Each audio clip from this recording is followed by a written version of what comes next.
اعوذ باللہ من الشیطان الرجیم بسم اللہ الرحمن الرحیم وبہ نستعین وہو خیر ناصر ومعین اللہم صلی علی محمد وآل محمد وعجل فرجہم۔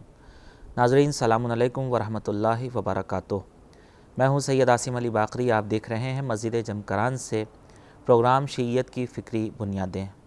اس پروگرام میں آپ تمام ناظرین کا خیر مقدم ہے اور آپ سب کو خوش آمدید کہتے ہیں۔ شیعیت اور اسلام ایک ہی سکے کے دو رخ اور دو پہلو ہیں۔ اس کا مطلب یہ ہے کہ جو اسلام ہے وہی شیعیت ہے، اور شیعیت جو پیغام پہنچا رہا ہے وہی اسلام کا حقیقی پیغام نظر آتا ہے۔ شیعیت کی تعریف لغت کے اعتبار سے، اصطلاح کے اعتبار سے آپ کے سامنے پیش کی گئی گزشتہ ایپیسوڈز میں، اور شیعیت کے جو نام ہیں انہی ناموں میں سے انہیں اثنا عشری بھی کہا جاتا ہے اور امامیہ بھی کہا جاتا ہے۔ اس کی تعریف کے سلسلے میں ہم نے گزشتہ پروگرام میں آپ کے سامنے یہ پیش کیا تھا کہ نبی اکرم حضرت محمد مصطفیٰ صلی اللہ علیہ وآلہ وسلم کے بلا فصل جانشین مولائے متقیان اور ان کے بعد ان کے 11 بیٹے کو امام کے طور پر تسلیم کرنا اور ان کو ماننا، یہی شیعیت کا بنیادی عقیدہ ہے۔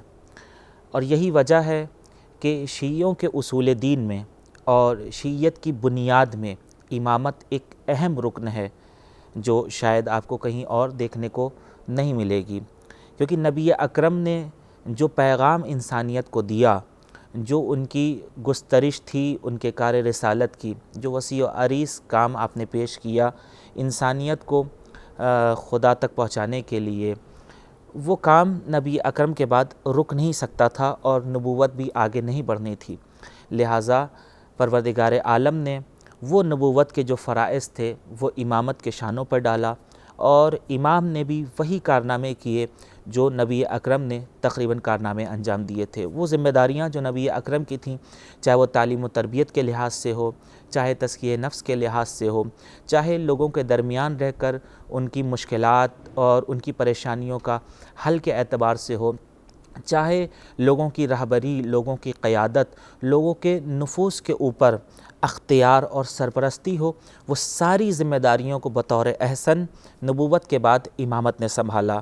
اور مولائے متقیان حضرت امیر المومنین علیہ الصلاۃ والسلام کے بعد یہ سلسلہ جاری رہا، اور یہاں تک کہ ایک امام ابھی بھی پردہ غیبت میں ہیں، جن کے وجود بابرکت سے انسانیت مستفیض ہو رہی ہے، اور تڑپتی ہوئی بشریت آج بھی ان سے لو لگائے ہوئے ہے اور نجات کی راہیں ڈھونڈ رہی ہے۔ ان دنوں جیسے جیسے زمانہ بڑھتا جا رہا ہے، جیسے جیسے مشینریز بڑھتی چلی جا رہی، اور ان کے اثرات جیسے جیسے انسانی معاشرے کے اوپر مرتب ہوتے چلے جا رہے ہیں، انسان کہیں نہ کہیں دل کے نہا خانوں میں ایک منجی کو، ایک نجات دہندہ کو آج بھی تلاش کر رہا ہے۔ کسی بھی مسلک اور کسی بھی قوم کا انسان ہو، وہ کہیں نہ کہیں ایک ایسے انسان کے اوپر، ایسے وجود کے اوپر فیتھ رکھتا ہے کہ کوئی آئے گا جو اس تڑپتی ہوئی بشریت کو نجات دلائے گا۔ اسی کو شیعیت میں آخری امام کہا جاتا ہے۔ یہ تعریفیں اور یہ جو اصطلاح آپ کے سامنے پیش کی گئی ہیں، یقیناً ہو سکتا ہے آپ کو تھوڑا سا سخت لگ رہا ہو، سنگین لگ رہا ہو، لیکن جب تک کسی موضوع کو سمجھنے کے لیے ہم اس موضوع کی تعریف کو نہیں سمجھیں گے، اور ہم اس موضوع کی اصطلاح کو نہیں سمجھیں گے، اس کے اوپر اٹھنے والے بنیادی سوالات کو، بنیادی پہلوؤں کو نہیں سمجھیں گے، آگے کی باتیں سمجھنا ہمارے لیے بہت سخت ہو جاتا ہے۔ لہٰذا یہ جو مرحلہ ہے انشاءاللہ اگر آپ ناظرین ہمارا ساتھ دیں اور بھرپور توجہ دیں، جو مطالب یہاں سے بیان کیے جا رہے ہیں، چونکہ ہم شیعیت سے تعلق رکھتے ہیں، ہم اپنے آپ کو شیعہ کہتے ہیں، کیا وہی معنی شیعیت کا جو ہم سوچتے ہیں، جو ہماری ذہنیت میں ہے، جو ہم اپنے عمل سے ثابت کرنا چاہتے ہیں، کیا حقیقت میں ایسا ہی ہے؟ کیا اسلام ایسا ہی تعریف پیش کرتا ہے؟ کیا صاحبان لغت اسے ایسے ہی سمجھتے ہیں؟ کیا اس موضوع کے متخصصین اور ماہرین اسے ایسے ہی پیش کرنا چاہتے ہیں؟ جب ہم اس پروگرام کو دیکھیں گے ناظرین، ہم آپ سے امید کرتے ہیں کہ اگر آپ دقت نظری سے ہمارے پروگرام کو ملاحظہ کر رہے ہیں تو یقیناً ہر ایپیسوڈ کے خاتمے کے بعد جو تصور شیعیت کا آپ کے ذہن میں ہے، اور جو شیعیت کا حقیقی تصور ہے کتابوں کے ذریعے سے جو اخذ کر کے ہمارے مہمان عالم دین کے ذریعے سے آپ کو آسان سے آسان لفظوں میں بتانے کی کوشش کی جا رہی ہے. جب آپ ان دونوں کو مقایسہ کریں گے تو یقیناً ایک اہم نتیجے پر پہنچیں گے، اور وہی نتیجہ ہماری زندگی کا مقصد ہوگا جو اس پروگرام کے ذریعے سے ہم اس مقصد کو پہنچانے کی کوشش کر رہے ہیں. آئیے آپ کا مزید وقت نہ لیتے ہوئے آپ کو اپنے مہمان شخصیت سے روبرو کراتے ہیں. ہمارے مہمان آپ کے لیے نا آشنا نہیں ہیں. یقیناً یہ ان کی ذرا نوازی ہے کہ ہمارے لیے وقت نکال رہے ہیں. حوض علمیہ قم کے برجستہ اساتذہ میں آپ کا شمار ہوتا ہے، اور آپ ان کی تقاریر سے، ان کے پروگرام سے، خاص طور ان کی تحریر سے آپ استفادہ کرتے رہتے ہیں. یہ موقع خدا نے فراہم کیا ہے کہ ہدایت ٹی وی کے ذریعے سے ان کے پیغام کو ہم آپ تک پہنچانے کی کوشش کر رہے ہیں. آئیے استقبال کرتے ہیں اپنے مہمان کا. حضور السلام علیکم ورحمۃ اللہ وبرکاتہ. وعلیکم السلام ورحمۃ اللہ وبرکاتہ. حضور آپ کا بھی استقبال ہے اس پروگرام میں، اور ہم خاص طور سے آپ سے یہ جاننا چاہیں گے جو اس موضوع کے اوپر، شیعیت کی فکری بنیادوں کے اوپر آپ ہمارے ناظرین سے روبرو ہیں. آپ کا کیا خاص دغدغہ ہے آپ کے دل کا، اور کیا خاص اہم وہ پیغامات ہیں جو اس پروگرام کے ذریعے سے آپ پہنچانا چاہ رہے ہیں؟ ہم چاہیں گے ابتدائی کلام میں آپ اس پر ضرور روشنی ڈالیں. بسم اللہ الرحمن الرحیم. سب سے پہلے میں آپ کا شکر گزار ہوں کہ آپ نے موقع دیا، اور ہدایت ٹی وی کی پوری ٹیم کا جو جافشانی کرتے ہیں، محنت کرتے ہیں، اور اس وقت انہوں نے جمکران میں سیٹ لگایا ہوا ہے. بہرحال پروردگار ان کی توفیقات میں اضافہ فرمائے. ناظرین کے لیے بھی پروردگار کی بارگاہ میں حضرت حجت کے اس دیار سے، اس بارگاہ سے ان کی جو منسوب ہے آپ سے، مسجد جمکران سے، ہم دعا گو ہیں. اپنی ناظرین کی توفیقات میں اضافے کی دعا کرتے ہیں مالک حقیقی سے، اور ناظرین سے بھی درخواست کرتے ہیں کہ وہ ہمارے لیے یقیناً دعا کر رہے ہوں گے اور کریں گے انشاءاللہ. یہ بڑا جو ہے آپ نے جو سوال کیا ہے، آسان سوال بھی ہے اور مشکل بھی ہے. آسان اس اعتبار سے ہے کہ ہر ایک شیعہ کے ذہن میں کچھ نہ کچھ اپنے امام کو لے کر اور اپنی ذمہ داریوں کو لے کر ایک سوچ پائی جاتی ہے کہ وہ اسے متوجہ کرتی ہے کہ وہ کس راستے پر چل رہا ہے، اور جس راستے پر چل رہا ہے اس پر تائید امام ہے کہ نہیں ہے. جی، یہ بنیادی چیز ہوتی ہے. اور دوسری منزل یہ ہے کہ بہرحال ہم ایک طالب علم ہیں، حوزے میں پڑھ رہے ہیں، تو بہت سے ایسے مقامات ہوتے ہیں کہ جہاں پر مختلف میسیجز آتے ہیں، مختلف کلپس آتی ہیں. جی، مختلف ایسے افراد ہوتے ہیں کہ جن کے بارے میں کہا جاتا ہے مثلا یہ خطیب ہیں، یہ ذاکر ہیں، اور انہوں نے مثلا شیعت کو اس رخ سے پیش کیا ہے. تو کئی مرتبہ ایسا ہوتا ہے کہ ان کو دیکھ کر جب انسان محسوس کرتا ہے، چونکہ یہاں پر ایک حوزہ ہے، ایک علمی فضا ہے، تو جب ہم دیکھتے ہیں کہ یہ جو بات جو ہزاروں اور لاکھوں کی تعداد میں شیئر ہو رہی ہے ادھر سے ادھر، اور مثلا کوئی ایسی بات ہے کہ جس نے جذبہ ولا کو عروج پر پہنچا دیا ہے اور لوگ بہت خوش ہیں کہ بھئی زبردست بات ہو گئی ہے، اس بات کا تو کوئی دین سے تعلق ہی نہیں ہے، کسی معتبر کتاب میں یہ بات ہے ہی نہیں.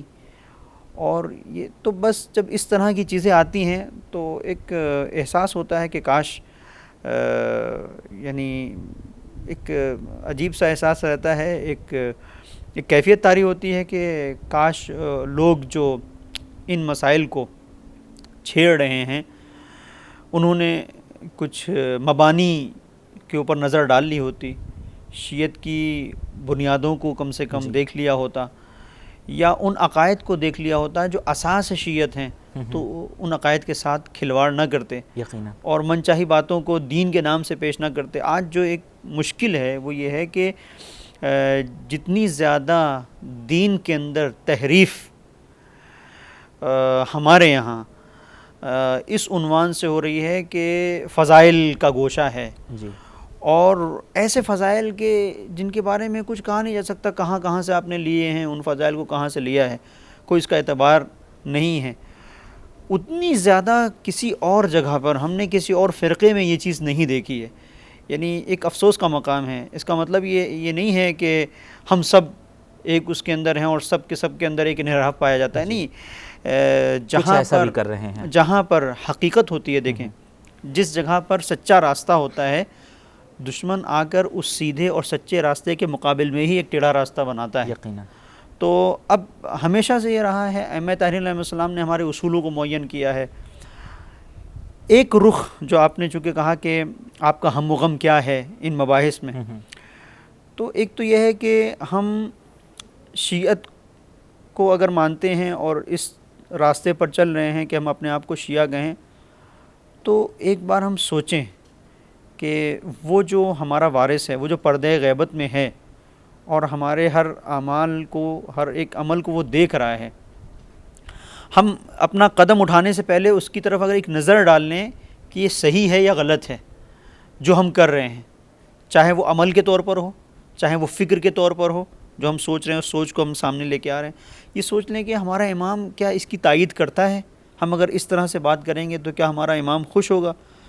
اگر اس کے اوپر ہم نظر رکھیں گے تو ہم اپنے آپ محتاط ہو جائیں گے اپنے رویے کے اندر۔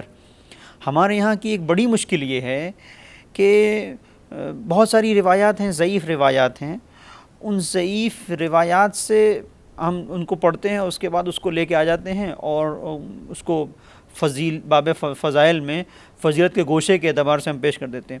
ہم و غم جو آپ نے کہا، جی ہاں، تو ہم و غم ہم جیسے افراد کا جو طالب علم ہیں، ایک تو یہ ہے کہ کاش وہ افراد جو شیعت کے بارے میں، شیعت کو سمجھنا چاہتے ہیں، ایک جذبہ رکھتے ہیں، ان کے وجود کے اندر ایک تڑپ پائی جاتی ہے، وہ کچھ سیکھنا چاہتے ہیں، تو کاش وہ صحیح جگہ پر جائیں۔ بالکل ایسے ہی جیسے ایک مریض ہے وہ اچھے ڈاکٹر کو تلاش کرتا ہے جو طبیب حاذق ہو، کسی کے پاس ایسے ہی نہیں چلا جاتا، وہ کم سے کم دیکھتا ہے اس کے پاس، اس نے جو تعلیمی اس کی لیاقت ہے وہ کیا ہے، اسے جھولا چھاپ کے پاس نہیں چلا جاتا ہے۔ جی تو ہاں، اگر ہم اپنے بدن کے لیے اتنا ہم احتیاط کرتے ہیں تو اپنی روح کے سلسلے سے کیوں نہیں احتیاط کرتے ہیں؟ یقیناً، کسی کے پاس بھی چلے گئے، کسی سے بھی ہم مثلا چونکہ ہمارے وجود کے اندر ایک شعلہ ہے اور ولایت کا ایک جوش ہے، تو ہم چاہتے ہیں کہ اس جذبے کی تسکین ہو، تو کوئی بھی بڑی بڑی باتیں کرنے لگا، اب اس کا ماخذ کیا ہے، اس کا منبع کیا ہے، وہ کہاں سے کہہ رہا ہے،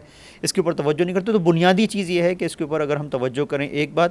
دوسری بات، ہم اپنے امام زمانہ کو پیش نظر رکھیں۔ میں ایک مثال دوں، جی، دیکھیں آپ کسی ایک ایسے ہوٹل میں جاتے ہیں کہ جہاں پر کوئی سی سی کیمرہ نہیں ہے اور کہیں پر کوئی نظارت کرنے والا نہیں ہے، کوئی نہیں ہے، اور وہاں پر آپ کو روم ملتا ہے، جی، اور آپ کو یہ بھی پتہ ہے کہ روم میں بھی کوئی دیکھنے وکھنے نہیں آئے گا، تو کہیں پر بھی کوئی بھی کپڑا پڑا رہے گا، کہیں پر کوئی برتن پڑے رہیں گے، کوئی آپ کو فکر نہیں ہوگی۔ فرض کریں کسی ایسے گھر میں ہیں کہ جہاں پر کچھ دن کے لیے آپ آئے ہیں، وہاں سے آپ کو جانا ہے، جی، انسان کی فطرت ہی ہوتی ہے، تو وہاں سے جانا ہے آپ کو، اور کوئی وہاں پہ کوئی پوچھنے والا نہیں ہے، آپ آئیں گے جائیں گے، کچھ کوئی مسئلہ نہیں، گھر کیسے ہی پڑا رہے، کچھ کوئی فکر نہیں آپ کو، تو ظاہر ہے کہ پھر آپ بھی وہاں پر اسی طریقے سے کہیں پہ کچھ بھی ڈال دیں گے اور آپ بیٹھیں گے، اور مثلا کھانا پینا کھانے کے بعد دسترخوان بھی مثلا پڑا رہے گا، جی، کوئی فرق نہیں کرتا۔ لیکن اگر آپ کو یہ پتہ ہے، دیکھیے اگر آپ کو یہ پتہ ہے کہ یہ جو بھی ہم اس روم میں ہیں، تھوڑی دیر کے لیے بھی اگر ہیں تو کیمرہ دیکھ رہا ہے، اس کی آنکھ سے سب دیکھا جا رہا ہے، اور نیچے مانیٹر کے اوپر ہماری نقل و حرکت مثلا جی، کے اوپر نظر رکھی جا رہی ہے، یا اگر ہم گیلری میں ہیں، کہاں جا رہے ہیں، کیا ہے، تو پتہ ہے ہر طرح سے آپ خود محسوس کرتے ہیں۔ ہم لوگ اتنی رعایت کرتے ہیں کہ ایک زمانہ تھا کہ پہلے مثلا فرض کریں کہ اس روم سے اس روم میں جانا تھا، فرض کریں مثال کے طور پر ہم زیرین پہن کے مثلا جو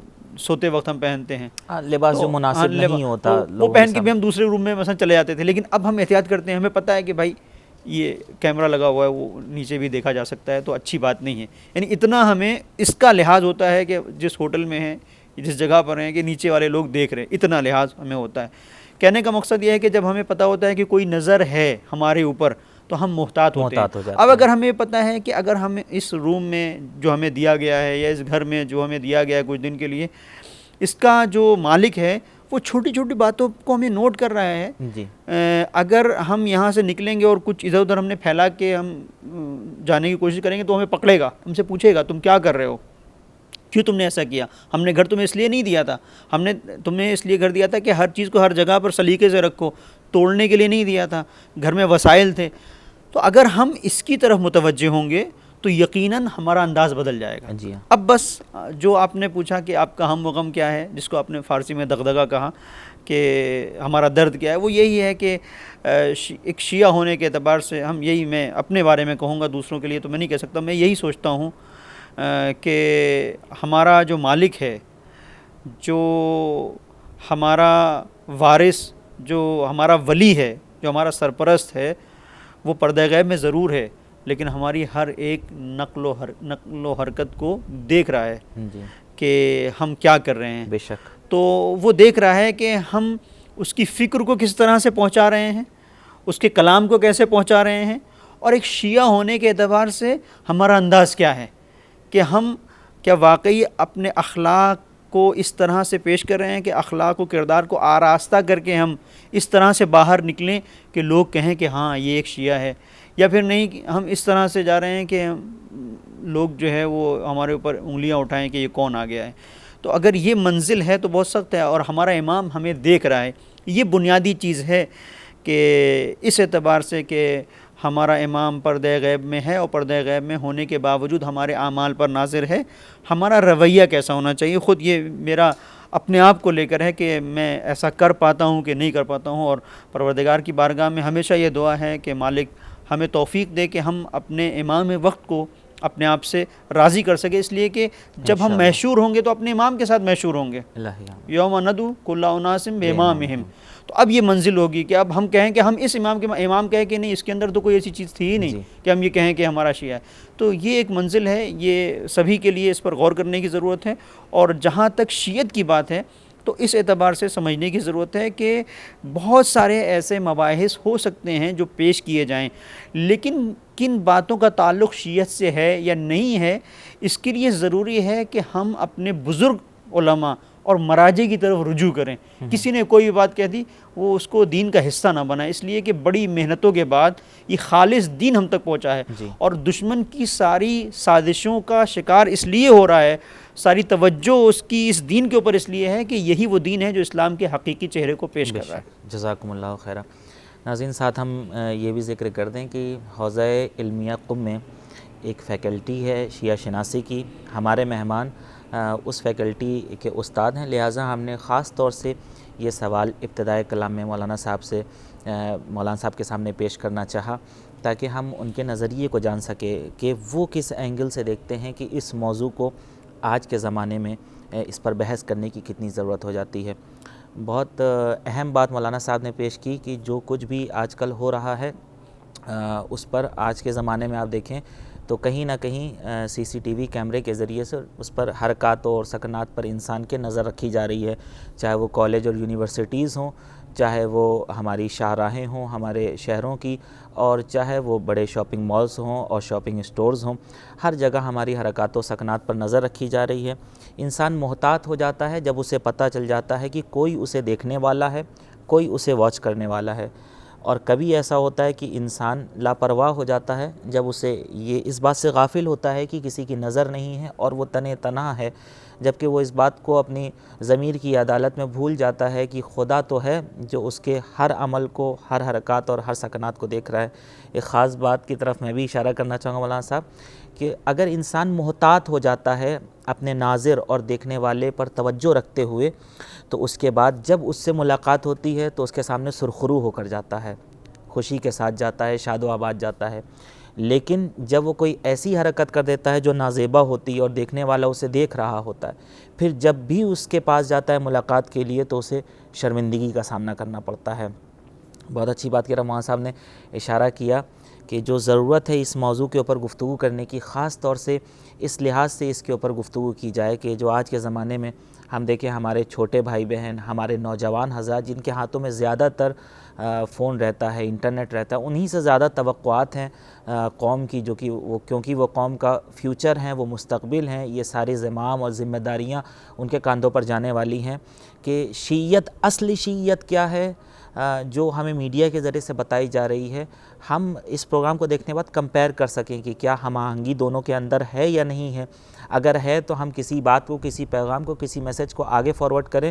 اور اس کے لیے بہت اچھی بات کی طرف ہمارے مہمان نے یہ اشارہ کیا کہ جب بھی کوئی میسج ہمیں مل رہا ہے یا کوئی بات ہم سن رہے ہیں کسی کے ذریعے سے، تو بغیر آنکھ بند کر کے اس کے اوپر توجہ کیے ہوئے ہم کسی اوتھینٹک شخصیت سے، کسی معتبر پرسنالٹی سے، کسی ایسے پڑھے لکھے سے دریافت کریں کہ جس کے اوپر ہمیں یہ اعتماد ہو کہ ہاں اس نے دین کو صحیح راستوں سے حاصل کیا ہے اور کافی حد تک وہ صحیح پہنچانے پر قادر ہے. لہٰذا جب اس سے ہم گفتگو کریں، جب وہ اس بات کی تائید کرتے، تب ہم کوشش کریں کہ اس پیغام کو آگے پہنچائیں، کیونکہ ہماری اس حرکت کی وجہ سے ہو سکتا ہے کہ ہماری قوم کے اوپر حرف آ جائے، ہو سکتا ہے کہ ہمارے معاشرے کے اوپر حرف آ جائے، ہو سکتا ہے ہماری ملت کے اوپر حرف آ جائے.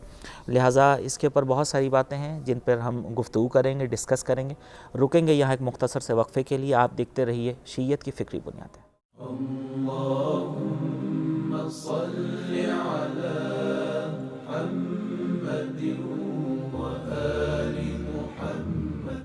اللہم صل علی محمد و آل محمد. ناظرین ایک بار پھر سے ہم آپ کا استقبال کرتے ہیں. آپ دیکھ رہے ہیں مسجد جمکران سے ہدایت ٹی وی کے سیٹ کے ذریعے پروگرام شیعیت کی فکری بنیادیں. ہمارے ساتھ ہمارے مہمان شخصیت موجود ہیں جو خاص اس موضوع کے اوپر گفتگو کرنے کے لیے اپنا وقت نکال رہے ہیں، اور آپ بھی پابندی وقت کے ساتھ ہمارے اس پروگرام کو دیکھ رہے ہیں اور کچھ حاصل کرنے کی کوشش کر رہے ہیں. آپ کے اذہان میں اگر ہماری گزشتہ باتیں محفوظ ہوں ایپیسوڈز کی، تو ہم شیعیت کی اصطلاح کو بیان ہم نے کیا، اور وہ اصطلاح کہاں کہاں رائج ہوتی ہے، شیعہ کس کس کو کہا جاتا ہے. کئی کیٹیگریز بتائی گئی تھی کہ امام علی امام علی علیہ الصلوۃ والسلام جو نبی اکرم کے بلا فصل جانشین ہیں، انہیں امام ماننے والے کو، ان کے 11 بیٹوں کے امام ماننے والوں کو شیعہ کہا جاتا ہے. اس کے برخلاف کچھ ایسے بھی لوگ ہیں جو مولائے متقیان حضرت امیر المومنین کو امام مانتے ہیں، اور اس حوالے سے ان کی محبوبیت ہے کہ وہ دیگر خلفاء کے اوپر انہیں برتری دیتے ہیں. کچھ اس اینگل سے مانتے ہیں کہ حضرت امیر المومنین کو خلیفہ سوم کے اوپر برتری ہے. ان سب کے ماننے والوں کو، یہ جو سب چاہتے ہیں مولائے متقیان کو، ان سب کو اصطلاح میں شیعہ کہا جاتا ہے. لیکن شیعت کے جو حقیقی جو مراد ہے وہ ہے الشیعہ لفظ سے، جو شیخ مفید نے تعبیر کیا تھا. خاص 12 امامیوں کو کہا جاتا ہے، اثنا عشری کو کہا جاتا ہے، جو 12 امام کے معتقد ہیں اور جو 12 امام کو ماننے والے ہیں. آپ کے ذہن میں بھی یہ سوال پیدا ہوا ہوگا کہ یہ اصطلاح آخر کب سے آئی، کہاں سے آئی، اسلام میں کب سے اس کا وجود پایا جاتا ہے. لہٰذا ہم اپنی بات کو آگے بڑھائیں گے اسی سوال کے ذریعے سے، اور اپنے مہمان کی خدمت میں آپ کو لے چلیں گے. مولانا صاحب، شیعیت کی اصطلاح کے اوپر جب ہم نے مکمل بحث کی، ہم جاننا یہ چاہیں گے کہ شیعیت کی اصطلاح کب سے آئی اور کہاں سے رائج ہوئی، اس کے اوپر آپ روشنی ڈالیں. بسم اللہ الرحمن الرحیم. دیکھیں، مختلف اصطلاحیں وجود میں آتی ہیں، لیکن منزل یہ ہے کہ یہ سمجھنا کہ یہ رائج کہاں سے ہوئی، یہ بہت اہم ہے. میں اس کی طرف آنے سے پہلے ایک چھوٹا سا بریکٹ میں اس بات کی طرف اشارہ کر دوں جو آپ نے شیعت کے جو معنی کے سلسلے سے بیان کیا کہ مختلف اصطلاح مختلف معنی میں استعمال ہوتی رہی ہے. ایک تو ان لوگوں کے بارے میں استعمال ہوتی ہے جو امام علی علیہ السلام کو نص پیغمبر کے ذریعے سے اپنا امام مانتے ہیں، اور ان کے 11 بیٹوں کو آپ کے بعد امام تسلیم کرتے ہیں، جو شیعہ اثنا عشری ہیں.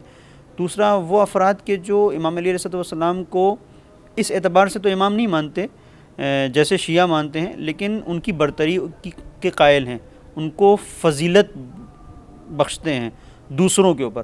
تو اس کے لیے میں ناظرین کی خدمت میں عرض کرنا چاہوں گا کہ اس کی ایک خاص اصطلاح ہے، وہ میرے ذہن میں بھی آئی. تو ان کو شیعہ تفضیلیہ کہا جاتا ہے. یہ ایسے افراد شیعہ تفضیلیہ ان کو کہا جاتا ہے کہ فضیلت کے قائل ہیں، تفضیل کے قائل ہیں. تو اور بہت سارے ایسے افراد ہیں جن کا تعلق مکتبی لحاظ سے، مذہبی لحاظ سے اہل سنت سے ہے، لیکن وہ اگر آپ ان سے پوچھیں کہ خلفاء اور امام علی علیہ السلام، تو وہ کہیں گے کہ سب سے زیادہ صاحب فضیلت امیر المومنین علی بن ابی طالب علیہ السلام کی ذات ہے. تو بہرحال اس کی طرف میں نے ایک اشارہ کر دیا. اور یہ جہاں تک اصطلاح کی باتیں، دیکھیں یہ اصطلاح اگر آپ غور کریں گے اور تاریخ میں جائیں گے تو مختلف باتیں ہیں جو آگے آئیں گی، لیکن اس کا اصل سرچشمہ خود ذات پیغمبر ہے کہ پیغمبر نے استعمال کیا ہے. اب یہ ایک الگ مسئلہ ہے، آپ کہیں کہ پیغمبر نے استعمال کیا ہے تو پیغمبر نے مثلا جیسے ہم لفظ میں جب ہم کہتے ہیں کہ جب مثلا حدیث غدیر آتی ہے اس میں کیا ہوتا ہے، کہتے ہیں کہ ہاں یہ اتنی متواتر ہے جھٹلایا نہیں جا سکتا. اب کہتے ہیں کہ ہاں بھائی یہ سب نے ہر دور میں متعدد افراد ایسے رہے جنہوں نے اس حدیث کو نقل کیا ہے، لہٰذا یہ حدیث متواتر ہے، اور سب کے سب ہر دور میں اس بات پر اتفاق نہیں کر سکتے تھے کہ کچھ بات کو گڑھ لیں، ایسا نہیں ہو سکتا تھا. لہٰذا آپ کہتے ہیں کہ نہیں حدیث غدیر ہے مسلم ہے، پھر آپ کیا کرتے ہیں اس کے معنی میں تبدیلی کرتے ہیں. کہتے ہیں کہ نہیں من کنت مولا فہذا علی مولا. یہاں پر امام علی بن ابی طالب علیہ السلام کے سلسلے سے یہ فقرے تو ارشاد فرمائے ہیں، لیکن مولا کا مطلب کچھ اور ہے. تو یہ ایک الگ بات ہے کہ ابھی ہم یہ بات کریں تو آپ یہ کہہ دیں کہ بھئی یہاں پر پیغمبر نے کس معنی میں کس مطلب میں اس کو استعمال کیا. ابھی ہم اس کی بحث نہیں کر رہے ہیں. ابھی مسئلہ یہ ہے کہ اصطلاح شیعت کہاں سے وجود میں آئی. پیغمبر نے سب سے پہلے اسے استعمال کیا ہے، خود پیغمبر نے استعمال کیا ہے، یعنی وہ ذات جو مقدس ترین ذات ہے جس نے اس لفظ کو استعمال کیا ہے. وہ ایک الگ مسئلہ ہے، ہم اس میں بعد میں آگے بحث کریں گے کہ کس معنی میں استعمال کیا تھا.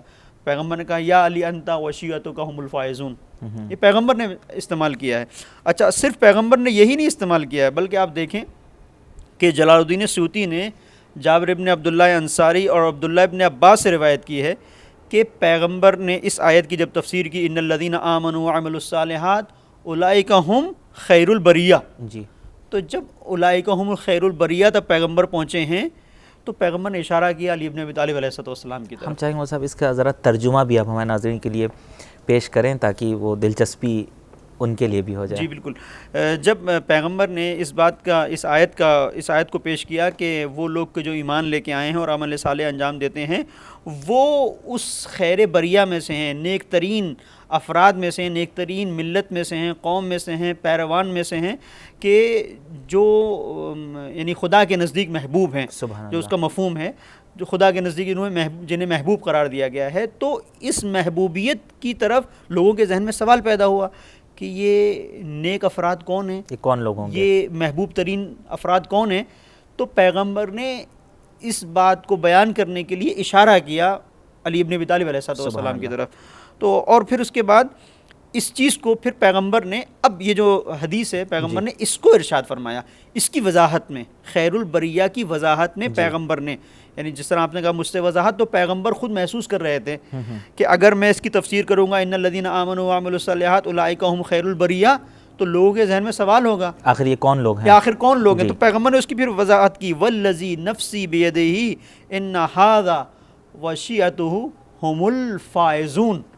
علی ابن ابی طالب علیہ السلام کی طرف اشارہ کیا اور کہا کہ ہم الفائزون یوم القیامہ. اور منزل یہ بھی ہے کہ یہ نہیں کہ یہ کامیاب ہوں گے، خدا کی قسم جس کے دست قدرت میں میری جان ہے، ان ھذا یہ شخص جو علی ابن ابی طالب علیہ السلام کی ذات ہے، وشیعتہ اور اس کے شیعہ ہم الفائزون یہ کامیاب ہوں گے، یہ کامیاب ہیں یوم القیامہ قیامت کے دن. اب یہ جو چیز ہے اس کو ایسا نہیں ہے کہ صرف جابر بن عبداللہ انصاری نے اور عبداللہ ابن عباس نے نقل کیا ہو، بلکہ اس کی متعدد اس کی شکلیں ہیں اور صورتیں ہیں جو آپ کو تاریخی منابع میں مل جائیں گی. مثلا ابن اسیر نے اسی بات کو اس طرح سے بیان کیا ہے کہ پیغمبر اسلام صلی اللہ علیہ وسلم نے امام علی علیہ السلام کی طرف دیکھا اور پھر اس طرح سے خطاب کیا کہ ستقدم علی اللہ انت وشیعتک.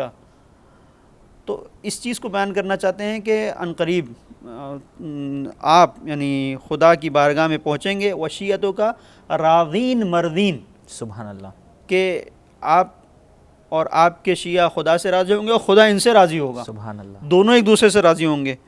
وَيُقَدِّمْ عَلَيْهِ عَدُوُّكَ غَضْبَانًا مُقْمِحِينَ، یہ جو لفظ استعمال کیا ہے مقمحین، اقماح کے سلسلے سے، یعنی اس چیز کو پیغمبر نے بیان کیا کہ آپ کے شیعہ خدا سے راضی ہوں گے، خدا ان سے راضی ہوگا.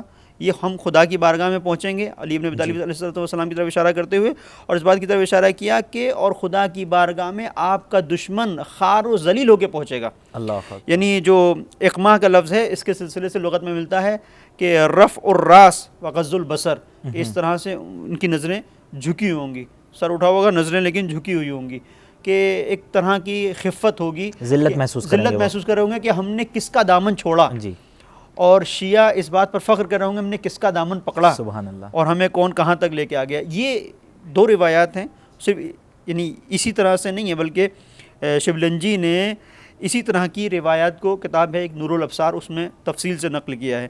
پھر سیوطی نے ابن مردوی سے ایک روایت کی اور اس کو نقل کیا ہے کہ جہاں پر آپ نے بیان کیا کہ پیغمبر نے امام علی بن ابی طالب علیہ السلام کے سلسلے سے جو فرمایا ان الذین آمنوا وعملوا الصالحات اولئک هم خیر البریہ، جی وہاں پر جو روایت تھی ابن عباس سے، جابر ابن عبداللہ انصاری سے، وہ اس بات کو بیان کر رہی تھی کہ پیغمبر نے صرف یہ کہا کہ اس سے مراد کیا ہے، اس سے مراد یا انتا وشیعتوں کا ہم الفائزون، اور اشارہ کیا کہ مولا کی طرف کے چاہنے والے۔ اب یہاں پر یہ جو روایت ہے سیوطی کی ہے، یہ دوسرے انداز سے ہے، اور انہوں نے اس طرح سے بیان کیا ہے کہ انت وشیعتوں کا وموعدی وموعدکم الحوض، علی تمہارا اور تمہارے شیعوں سے ملاقات کی جو ہماری جگہ ہوگی وہ حوض کوثر ہوگی، یعنی ہم حوض کوثر پہ ہوں گے جب تمام امتوں کو حساب کتاب کے لیے لایا جائے گا، میں مفہوم عرض کر رہا ہوں، تو اس وقت جب تمام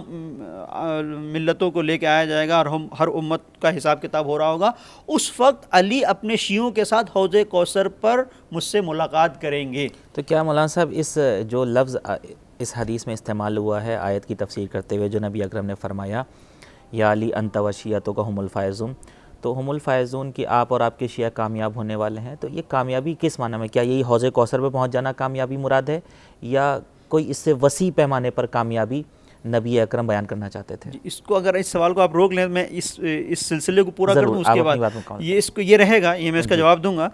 یہ پھر مثلا اسی طریقے سے ایک اور روایت ہے کہ ابن حجر نے ام سلمہ سے پھر نقل کیا ہے کہ یا علی انت و اصحابک فی الجنہ، علی تم اور تمہارے اصحاب جنت میں ہوں گے۔ پھر یہاں پر رکے نہیں کہ صرف اصحاب، وشیعتک فی الجنہ، پھر شیعوں کے سلسلے سے بات کی۔ تو اب آپ کا جو سوال تھا اس کے اندر یہ بھی بڑھ گیا، ایک اور چیز بڑھ گئی کہ صرف کامیابی کی بات نہیں کہی ہے کہ کامیابی کیا ہے، بلکہ وعدہ کر دیا ہے کہ اصحابوں کا فی الجنہ، تمہارے اصحاب جو ہیں وہ بہشت میں ہوں گے۔ اب ایک بہت ہی شیریں اور بڑی کیف کی ایک روایت ہے جو خطیب خوارزمی نے مناقب جو کتاب ہے مناقب علی بن ابی طالب علیہ السلام اس میں نقل کی ہے، اور وہ یہ ہے کہ جب پیغمبر صلی اللہ علیہ وسلم معراج پر گئے، بہشت پر پہنچے، تو وہاں آپ نے ایک درخت دیکھا، جی اس درخت کو بہت بہترین انداز میں سجایا گیا تھا اور بہت پرنور تھا وہ درخت، اور خاص قسم کی زینتیں تھیں جو اس درخت سے ہویدہ تھی، نمایاں تھی۔ پیغمبر نے اس درخت کے پاس آ کر پوچھا کہ یہ کون سا درخت ہے اور یہ کیا ہے کہ جس کے لیے خاص اہتمام کیا گیا ہے؟ تو یہ روایت ہے، آپ دیکھیے کہ جبریل سے جب پیغمبر نے سوال کیا تو جبریل نے جواب دیا کہ یہ وہ درخت ہے کہ جس کا تعلق آپ کے چچا زاد بھائی علی ابن ابی طالب علیہ السلام سے، سبحان اللہ، آپ کے چچا زاد بھائی سے اس کا تعلق ہے، اور یہ وہ درخت ہے کہ آپ کے چچا زاد بھائی کے جو شیعہ ہیں، جو ان کے چاہنے والے ہیں، ان کو یہاں لایا جائے گا۔ سبحان اللہ۔ اس درخت کو اس لیے اللہ نے خاص اہتمام سے سجایا ہے کہ آپ کے شیعہ یہاں پر آئیں گے اور اس کی زینتوں سے استفادہ کریں گے، بہرہ مند ہوں گے۔ جی پھر آپ فرماتے ہیں کہ اور اس وقت جب شیعہ یہاں پر جمع ہو جائیں گے تو منادی اعلان کرے گا کہ یہ وہ شیعہ ہیں علی کے۔ اس روایت کا یہ پہلو دلچسپ ہے کہ یہ وہ شیعہ ہیں علی ابن ابی طالب علیہ السلام کے جنہوں نے اپنی زندگی میں سختیاں دیکھی تھیں، مصیبتیں دیکھی تھیں، پریشانیاں دیکھی تھیں، اور آج خدا ان شیعوں کو انعامات سے نواز رہا ہے، نعمتوں سے نواز رہا ہے، اور آج یہ اس درخت کے پاس ہیں۔ تو آپ اس روایت کے لب و لہجے کو دیکھیں کہ کس انداز سے اس میں بیان کیا گیا ہے کہ وہ شیعہ جو اس دنیا میں اگر مشکلات میں، اگر پریشانیوں میں بھی ہیں، تو یقیناً ایک دن وہ آئے گا جب ان کے ساتھ یہ پریشانیاں نہیں ہوں گی، اور یہ کہنا منادی کا کہ یہ وہ شیعہ ہیں جو پریشان تھے، یہ بتا رہا ہے کہ خدا کو بھی پتہ ہے کہ یہ وہ افراد ہیں کہ جو سختیوں میں رہے ہیں۔ علی کے چاہنے والوں کی حیثیت سے انہوں نے حب علی کا، عشق علی کا خراج دیا ہے، سبحان اللہ۔ لہٰذا اب ان کے لیے ضروری ہے کہ جب یہ خراج دے کے آئے ہیں تو ان کے لیے ضروری ہے کہ یہ لطف پروردگار ہے کہ ان کے لیے ایک خاص پروردگار نے اہتمام کیا ہے۔ اچھا، یہ صرف جو میں گفتگو جو کر رہا ہوں یہ آپ کے اس سوال کے جواب میں ہے کہ یہ سرچشمہ اصطلاح ہے شیعہ کا کہاں سے آیا؟ یہ پیغمبر کی ذات ہے، یہ مختلف احادیث ہیں۔ ایک اور حدیث ہے کہ جس میں جناب جابر سے روایت ہے کہ ہم پیغمبر اسلام صلی اللہ علیہ وسلم کی خدمت میں حاضر تھے اور اسی وقت علی بن ابی طالب علیہ السلام داخل ہوئے، جیسے ہی علی بن ابی طالب علیہ السلام آئے، حضور نے فرمایا اتاکم اخی، کہ میرا بھائی یہاں پر آ گیا، تمہارے درمیان آ گیا میرا بھائی. اور اس کے بعد آپ نے اشارہ کیا کعبے کی طرف، اور اشارہ کرنے کے بعد پھر فرمایا ان ھذا وشیعتہ ھم الفائزون یوم القیامہ. پھر یہی لفظ شیعہ کا پیغمبر اسلام نے. اب یہ جو متعدد میں روایات نقل کر رہا ہوں، یہ ایسا نہیں ہے کہ پیغمبر ایک بار پیغمبر نے کہہ دیا، ایک بار بات آ گئی اور ایک بار کہہ کے چلے گئے علی انت وشیعتہ ھم الفائزون. متعدد روایات ہیں جو اس چیز کو بیان کر رہی ہیں کہ پیغمبر اسلام صلی اللہ علیہ وسلم نے اس لفظ کو استعمال کیا ہے. اب بار بار استعمال کیا، اور بار بار متعدد مقامات پر اس کو استعمال کیا ہے. تو اس سے یہ پتہ چلتا ہے کہ یہ اصطلاح بعد کی نہیں ہے، یہ اصطلاح پیغمبر کے زمانے کی ہے. اب آپ ایک اور چیز دیکھیے کہ جہاں پر یہ کہا جاتا ہے کہ خوب یہ اصطلاح جہاں پر سے رائج ہوئی ہے وہ سقیفہ کے بعد رائج ہوئی ہے. بعض لوگ یہ کہتے ہیں، ہم اس کی طرف تفصیل سے اس کی طرف آئیں گے اور اس کو بیان کریں گے، کہ جس میں کہا جاتا ہے کہ جب بعض شیعوں نے بیعت نہیں کی خلیفہ اول کی، تو وہاں سے یہ کہا گیا کہ بھئی یہ خاص لوگ ہیں جو مولا علی کے ساتھ ہیں. ہاں، مولا علی کے ساتھ ہے، شیعان علی ہیں. اس بات کی تردید یوں ہوتی ہے کہ آپ دیکھیں کہ پیغمبر نے متعدد مقامات پر اس سے پہلے، ابھی تو خلافت کی اپنی رحلت سے پہلے، اپنی رحلت سے پہلے، سقیفہ تو اس وقت ہے جب نبی کی رحلت ہوئی ہے. احسن تم، سقیفہ اس وقت ہے اور پیغمبر نے اس سے پہلے اس لفظ کو استعمال کیا ہے. اب جو آپ کا سوال تھا کہ کامیابی کس معنی میں لی جائے گی، اب یہ جو یا علی انت وشیعتہ کا ھم الفائزون، یہ کامیابی کیا ہے؟ دیکھیں، کامیابی ایک ایسا مقولہ ہے اور ایک ایسا مفہوم ہے کہ آپ اس کو زندگی میں اگر لے کے آئیں تو کوئی بھی ایسا فرد نہیں ہے جو ناکام رہنا چاہتا ہوں. اس کارزار حیات میں جس کو بھی دیکھیں وہ آپ کو دیکھے گا وہ کامیابی کی طرف، سکسیس کی طرف بھاگ رہا ہے. کوئی کمپٹیشن کی تیاری کر رہا ہے تو کامیاب ہونا چاہتا ہے. یہاں تک بچوں کو بچپن سے ہی جب ہم تربیت کرتے ہیں، والدین ہوں یا اساتذہ ہوں، تو کامیابی ان کے ذہن میں ایسے سرایت کر دی جاتی ہے کہ آپ کو زندگی میں کامیاب بننا ہے. اسکلز بھی ان کو سکھائی جاتی ہیں کہ بھئی تمہیں کامیاب رہنا ہے. اور پھر اب معیار کامیابی، اب یہ ایک منزل ہے. کبھی کبھی یہ ہوتا ہے کہ معیار دولت اور شہرت ہو جاتی ہے. اب کہتے ہیں کہ اگر ایک شخص بہت بڑی مقام پر مثلا پہنچ گیا تو ہم کہتے ہیں یہ کامیاب ہے، چونکہ سب لوگ اس کو پہچانے، اتنا مشہور ہے. ایک کسی منزل پر، ہر ایک میدان الگ الگ، کوئی سیاست کے میدان میں ایک اونچے مقام تک پہنچ گیا، کسی کو دولت جمع کرنا کامیابی ہو گئی، کسی نے مثلا میڈیکل کی لائن میں ایک اچھا اپنا لوہا منوا لیا اور ایک بڑا ڈاکٹر بن گیا، ایک بڑا انجینئر. یہ سارے لوگوں کے لیے کہا جائے گا بھئی یہ کامیاب ہیں. لیکن اب جو کامیابی کا رخ دین پیش کرتا ہے وہ کیا ہے؟ کیا یہ سب کامیاب ہیں؟ اگر یہ سب کامیاب ہے تو ان سے آپ جا کے اگر پوچھیں کہ بھئی جس کے پاس بہت سارے مثلا دولت اور مال اور ثروت اور ساری چیزیں ہیں، شہرت وغیرہ سب ہے، اس سے پوچھیں کہ بھئی تم کامیاب ہو، تو کہے گا کہ نہیں، میں نہیں کہہ سکتا. زندگی میں جو کچھ حاصل کرنا چاہتا تھا بظاہر تو حاصل کر لیا، لیکن ان سب کو حاصل کرنے کے باوجود بھی ایک دل میں کسک باقی ہے، ایک دل کے اندر ایک کیفیت باقی ہے، اطمینان نہیں ہے، ایک سکون کی کیفیت نہیں ہے. اس سکون کو میں تلاش کر رہا ہوں. تو یہ جو سکون نہیں ہے، اس کا مطلب یہ ہے کہ واقعی طور پر جہاں اس کو ہونا چاہیے تھا وہاں نہیں ہے. اس لیے کہ اگر انسان مکمل کامیاب ہے تو کہے گا ہر اعتبار سے میں کامیاب ہوں. اب کامیابی کا کبھی ہمارے یہاں تصور یہ ہوتا ہے کہ جو مثلا فرض کرے 2 کو 4، 4 کو 8 میں، 8 کو 16 میں بدل دے. تو ہم کہتے ہیں کسی کے بعد 2 گھر تھے، آج جو ہے وہ 4 گھر ہو گئے. کوئی 4 شہر میں ہو گئے. ہاں، ایک شخص جو ہے وہ مثلا کسی جگہ پر آیا تھا تو کلرک تھا، اب جو ہے وہ اس کا باس بن گیا ہے. اب مثلا یہ اس کا مطلب یہ ہے کہ یہ باس بننے کی وجہ سے یہ کامیاب ہو گیا. تو یہ ظاہری ساری وہ چیزیں ہیں جو کامیابی کو بیان کرتی ہیں. لیکن ان تمام تر کامیاب لوگوں کے پاس اگر آپ جائیں گے تو کہیں نہ کہیں ان کے وجود کے اندر خلا نظر آئے گا. لہٰذا آپ دیکھیں مال دولت ثروت سب کچھ ہونے کے بعد بہت سارے ایسے لوگ ہیں کہ جو اپنے مثلا جو ان کا بڑا سا گھر ہے اس میں آپ لان میں نکلتے ہیں اور نکلنے کے بعد مثلا ایک خاص طور پر ایک ناکامی کا ان کو احساس ہوتا ہے.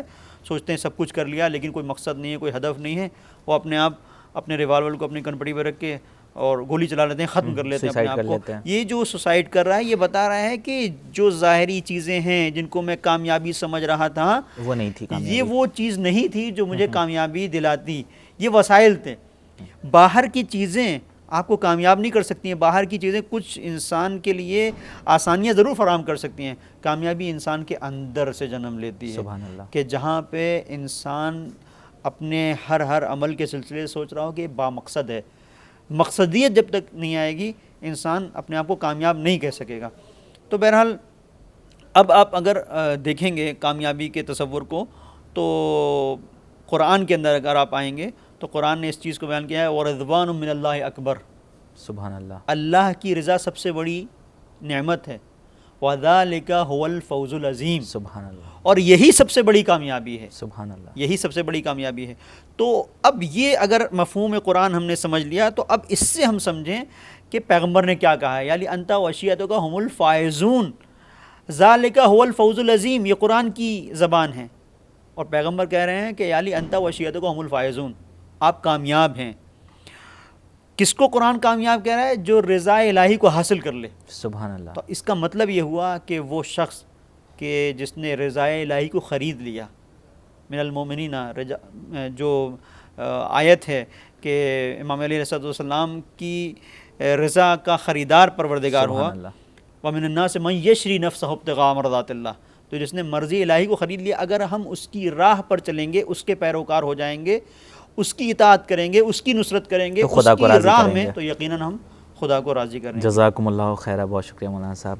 تو ناظرین، بہت دلچسپ گفتگو تھی ہماری آج کی. اس سے متعلق اور بھی سوالات ہیں جو مولانا صاحب نے حدیثیں پیش کی ہیں. انہی سے آپ کے ذہن میں بھی سوالات پیدا ہوئے ہوں گے، ہمارے ذہن میں بھی پیدا ہو رہے ہیں. لیکن چونکہ ہم اپنی وقت کی سرحد کو چھو چکے ہیں لہٰذا گنجائش نہیں ہے. انشاءاللہ آپ سے وعدہ ہے کہ نیکسٹ ایپیسوڈ میں ہم ان سوالوں کے اوپر بھی ضرور گفتگو کریں گے. حقیقت بات ہے کہ جیسا نبی اکرم نے فرمایا، اصطلاح شیعہ کا جو تصور ہے، جو وجود ہے، وہ نبی اکرم کی حیات طیبہ سے ہے. یعنی جب سے اسلام ہے تب سے شیعت ہے، اور شیعت کی اصطلاح کا تصور سمجھا جاتا ہے. نبی اکرم نے آیہ کریمہ کی تفسیر کرتے ہوئے جو ہم الفائزون کا لفظ استعمال کیا، اس کے ذمہ مولانا صاحب نے فرمایا کہ مولائے متقیان حضرت امیر المومنین اور ان کے خاص چاہنے والے کامیاب ہیں. ہم نے یہ بھی پوچھا کہ کامیابی کا مطلب کیا ہے، کیا دار و مدار ہے کامیابی کے لیے، اس کا معیار کیا ہے. تو اس کے زندگی میں ہر انسان اپنے الگ الگ نظریے سے دیکھتا ہے. بچے کو چاکلیٹ مل جانا کامیابی ہوتا ہے، نوجوان کو جاب مل جانا کامیابی ہوتا ہے، ایک انسان کو زوجہ مل جانا بھی کامیابی ہوتا ہے، ایک انسان کو اچھا گھر، اچھی سواری، اچھا مکان، اچھا علاقہ، اچھا شہر مل جانا بھی کامیابی ہوتا ہے. اور جب انسان اپنے ضعیفی کے عالم میں چلا جاتا ہے تو پھر اس کے بعد اس کے باقی ماندہ لوگوں کو، اس کے گھر والوں کو میراث مل جانا، یہ بھی اس کی زندگی کی کامیابی ہوتی ہے. لیکن اصل کامیابی کیا ہے؟ جیسا کہ قرآن مجید کی آیہ کریمہ کی طرف مولانا صاحب نے اشارہ فرمایا، اصل کامیابی یہ ہے رضائے الہی کو حاصل کر لینا. اور رضائے الہی کو حاصل کرنے کے لیے خدا نے سب سے بہترین وسیلہ اور ذریعہ بتایا ہے، اس شخص سے متمسک ہو جاؤ جس نے خود خدا کی مرضی کو خرید لیا، جس کا قرآن مجید میں ذکر کیا گیا ہے. ناظرین، آج کے لیے اتنا ہی. آئندہ بھی گفتگو جاری رہے گی. مولانا صاحب بہت شکریہ آپ کا، آپ نے وقت نکالا. ہم آئندہ بھی آپ سے ضرور استفادہ کریں گے. ناظرین، آج کے لیے اتنا ہی. انشاءاللہ پھر آپ سے نیکسٹ ایپیسوڈ میں ملاقات ہوگی اہم اور بہترین بیانات کے ساتھ. فی الحال آپ دیکھتے رہیے ہدایت ٹی وی، اور اس پروگرام کو ہمارے دیکھنا نہ بھولیے گا. خدا حافظ، شب بخیر.